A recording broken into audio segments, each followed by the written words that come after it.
This is video number 12 in a series. To see the rest of the videos, please click on the links in the description below. Many believers hold foot washing to be a religious practice that was instituted by Christ, and they observe it as a religious practice today. Other believers see foot washing as being simply a matter of ancient human custom. And some believe that the head covering falls into the same category of ancient human custom. We can find a number of places in the Bible, both Old and New Testaments, that talk about the washing of feet. Here are some examples. In Genesis 18, Abraham is sitting in his tent door in the heat of the day, and he looks up and there's 3 men. And he runs to meet them, and he bows himself to the ground, and he says, "My Lord, if I have now found favor in your sight, do not pass on by your servant. Please let a little water be brought, and wash your feet, and rest yourselves under the tree. And I will bring a morsel of bread that you may refresh your hearts. After that you may pass by." In the next chapter of Genesis, the 2 angels had come to Sodom in the evening, and Lot was sitting in the gate at Sodom. And Lot says, "Please turn into your servant's house and spend the night and wash your feet. Then you may rise early and go on your way." In Genesis 24, where Laban is welcoming Abraham's servant, he says, "Come in, O blessed of the Lord. Why do you stand outside? For I have prepared the house and a place for the camels." Then the man came to the house, and he unloaded the camels and provided straw and feed for the camels and water to wash his feet and the feet of the men who were with him. In Genesis 43, Joseph's steward brings Joseph's brothers into the house, and he gave them water, and they washed their feet. And he gave their donkeys feed. Then in 1 Samuel 25, Abigail says to David, "Here is your maidservant, a servant to wash the feet of the servants of my Lord." In 2 Samuel 11, David says to Uriah, "Go down to your house and wash your feet." So Uriah departed from the king's house, and a gift of food from the king followed him. In Luke 7, Jesus is talking to a Pharisee named Simon, and he says, "Do you see this woman? I entered your house. You gave me no water for my feet, but she has washed my feet with her tears and wiped them with the hair of her head. You gave me no kiss, but this woman has not ceased to kiss my feet since the time I came in. You did not anoint my head with oil, but this woman has anointed my feet with fragrant oil." And in 1 Timothy 5, the criteria for allowing a widow to be taken into the number: if she has brought up children, well reported for good works, if she has lodged strangers, if she has washed the saints' feet, if she has relieved the afflicted, and so on. So the foot washing mentioned in these scriptures seems to be simply an ordinary, practical cleansing and refreshment, made necessary by the ordinary conditions of life in ancient times. Lots of walking in open sandals on dusty roads. But the account where Jesus washed the feet of his disciples is found only in John 13. This happened during the Last Supper. Jesus, knowing that the Father had given all things into his hands, and that he had come from God and was going to God, rose from supper and laid aside his garments, took a towel and girded himself. After that, he poured water into a basin and began to wash the disciples' feet and to wipe them with the towel with which he was girded.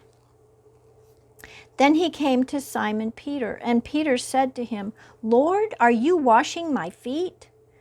Jesus answered and said to him, "What I am doing you do not understand now, but you will know after this."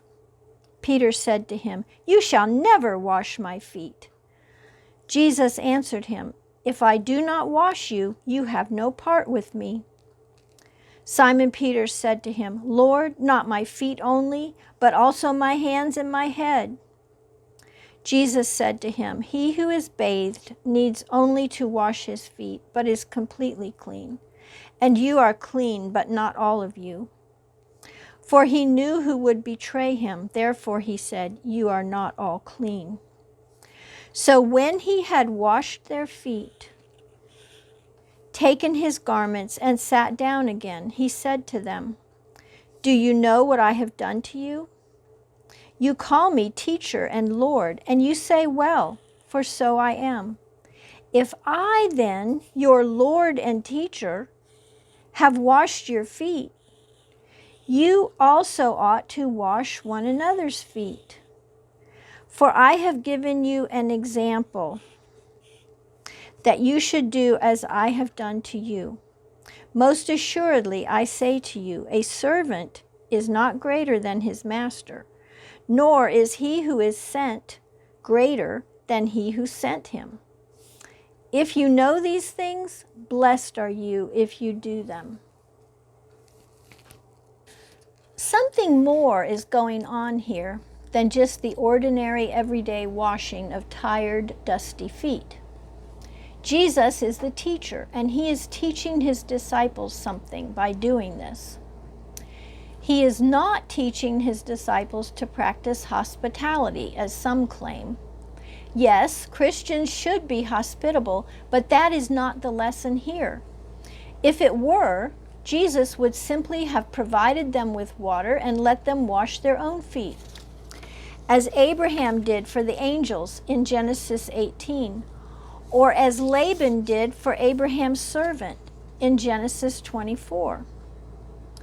Or he would have had a servant provide that service.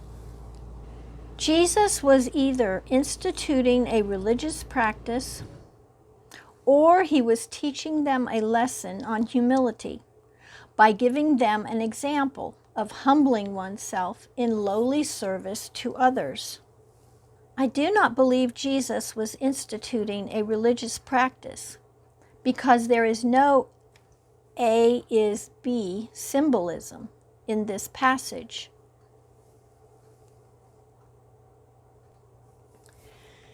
Jesus does not tell his disciples that their feet, or the dirt on their feet, or the towel, or the basin, or the water, or anything involved in this process has any symbolic meaning. When he instituted the Lord's Supper, he told them what the bread and the cup represented and what the purpose of that practice is. Here, there is nothing like that. No, Jesus is giving them and us a lesson on humility. He is the one with the higher status, yet he lowered himself to perform a menial service for others. Washing their feet just happened to be the example in this particular case. He even tells them, "I have given you an example."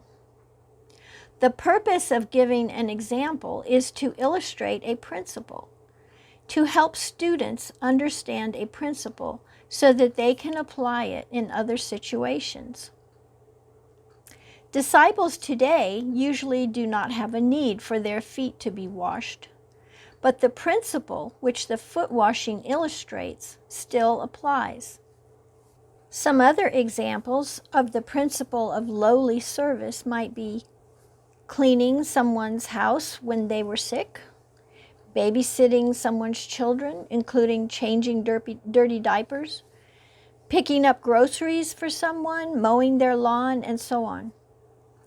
In this passage, Jesus is showing us by a concrete example how to be gentle and lowly in heart, like He is. Yes, foot washing was a custom of ancient times.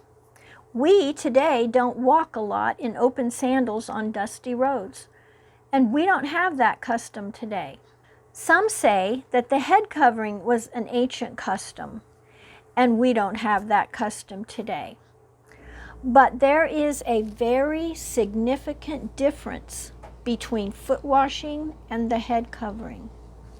The head covering is not in the same category with foot washing. Yes, they are both simple, ordinary, everyday things. But the head covering has deep, profound, symbolic meaning. And foot washing has no symbolic meaning, but is just an example which illustrates a lesson on humility. Next video, why the head covering is not the hair.